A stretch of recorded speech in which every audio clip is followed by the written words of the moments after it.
Hi అండి. Welcome to Gamini beauty and fashion. ఇవాళ కొంచెం బిజీ అయితే రేపు వీడియో అయితే రాదండి. ఎందుకంటే రేపు చాలా ఎక్కువ పనుంది షాప్‌లో కూడా. అందుకని చెప్పేసి ఇవాళ ఏంటంటే క్లీనింగ్ అయితే పెట్టుకున్నానండి. ఎప్పుడు నేను ఒక ఆహ్, 6 నెలలకొకసారి ఏమన్నా వేసుకోలేని డ్రెసెస్ కానీ, ఏమన్నా టైట్ అయిపోయిన డ్రెసెస్ కానీ, అలాంటివి మా చెల్లి నేను అయితే ఎవరో ఒకరికైతే ఇస్తూ ఉంటాను. నేను ఎలాంటి వాళ్ళకంటే నాకు రెగ్యులర్‌గా ఉండే సిస్టర్స్ ఉన్నారు. వాళ్ళకి కొన్ని తీసేస్తానండి. వాళ్ళు తీసేయగా మిగతాని ఇంకొన్నయితే నేను వర్క్ చేసే దగ్గర ఎవరైనా అమ్మాయిలకి డ్రెసెస్ సరిగ్గా లేకపోయినా, కొత్తగా వేరే షాపుల్లో అమ్మాయిలు జాయిన్ అయినప్పుడు వాళ్ళు రెగ్యులర్ వేర్ వేసుకున్నప్పుడు వేసుకున్నవే వేసుకున్నా అలాంటి వాళ్ళు ఎవరైనా నాతో నార్మల్‌గా మాట్లాడినా, మాట్లాడకపోయినా అడుగుతాననమాట. ఎప్పుడైనా హాయ్ అలా అన్నప్పుడు కొన్ని డ్రెసెస్ ఇస్తాను తీసుకుంటావా అంటే, ఆ! ఇస్తా ఇవ్వక్క తీసుకుంటాను అని చాలా మాట్లాడతారండి. నార్మల్ ఎక్కడి నుంచో వస్తారు వాళ్ళు. వాళ్ళ ఇంట్లో పరిస్థితులు బాగోక అలాగా చాలామంది సిస్టర్స్. నేను ఇప్పటి నుంచే కాదండి ఎప్పటినుంచో నేనేమన్నా కొన్ని ఎక్స్‌ట్రా కొనుక్కున్నా, నాకేమైనా కొన్ని టైట్ అయినా కూడా అలా ముగ్గురికైతే సెపరేట్ చేస్తాను. 3 పార్ట్స్. ఒకటి రెగ్యులర్ తెలిసిన సిస్టర్స్ ఉంటారు. ఫ్రెండ్ వాళ్ళ సిస్టర్స్ వాళ్ళు. ప్లస్ నేను వర్క్ చేసే దగ్గర అండ్ ఇంకొక ఓన్ సిస్టర్‌కి. ఇప్పుడేం చేస్తున్నానంటే, ఫస్టు మనం జ్యువెలరీ మేకింగ్ సామాన్లుంటాయి కదండీ! ఆ మేకింగ్ సామాన్లన్నీ కూడా అందులో అవసరమైనయి, అవసరం లేనియన్నీ పడేశాను. నెక్స్ట్ ఏమో ఇయర్ రింగ్స్ మనం సేల్ చేస్తాం కదా!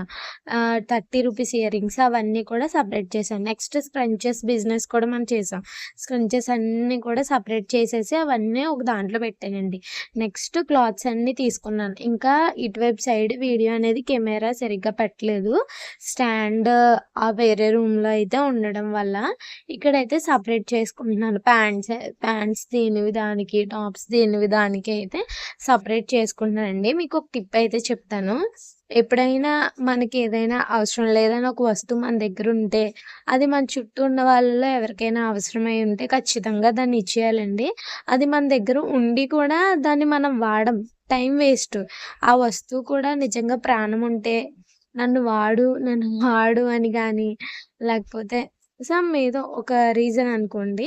మనకవసరం లేదనుకుంటే అది బుక్స్ గానీ, బ్యాగ్స్ గానీ, లేకపోతే మన దగ్గర ఎక్స్‌ట్రా ఉన్నప్పుడు కూడా అలాగే ఇవ్వచ్చండి. నేను కూడా నాకు చిన్నప్పుడు చాలా బట్టలుండేవి కాదసల. నాకు ఆక్కుంటారు. తను ఇంకా మా అమ్మమ్మ గారు కూడా వేరే వాళ్ళు ఒకళ్ళుండేవారు చిన్నప్పుడు డబ్బున్న వాళ్ళు. వాళ్ళు క్లాత్స్ ఇస్తే అవే నేను, మా చెల్లి, ఇంకొక చెల్లి మేము వేసుకున్నామండి. అప్పుడు ఆ పరిస్థితులన్నీ నాకు ఇప్పటికి గుర్తున్నాయి కాబట్టి, ఎప్పుడైనా నాకొక వస్తువు నాకవసరం లేదు. ఒకవేళ నాకు వేరే వస్తువుంది. ఇది ఉన్నా లేకపోయినా పర్లేదనుకుంటే అది ఖచ్చితంగా ఇచ్చేయాలనుకుంటాను. అది కూడా ఎవరికి అవసరమో వాళ్ళకే ఇవ్వాలనుకుంటానండి. కొంతమందేంటంటే వాళ్ళ అవసరం అయిపోయిన తర్వాత మాట్లాడడం మానేస్తారు చాలామంది.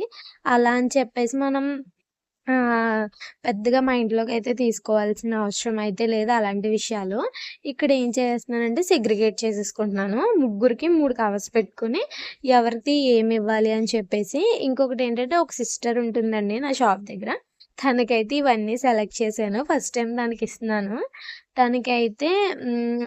ఉన్నాయండి తనకి వేసుకోవడానికి. కానీ ఏంటంటే తనకి రెగ్యులర్ వేర్ కొంచెం తక్కువుండడం వల్ల ఈ టైప్ ఆఫ్ రెగ్యులర్ టాప్స్ కానీ షాప్‌కేసుకొని వెళ్ళడానికి ఇవి. ఇది ఇంకో సిస్టర్‌కైతే సెలెక్ట్ చేశాను.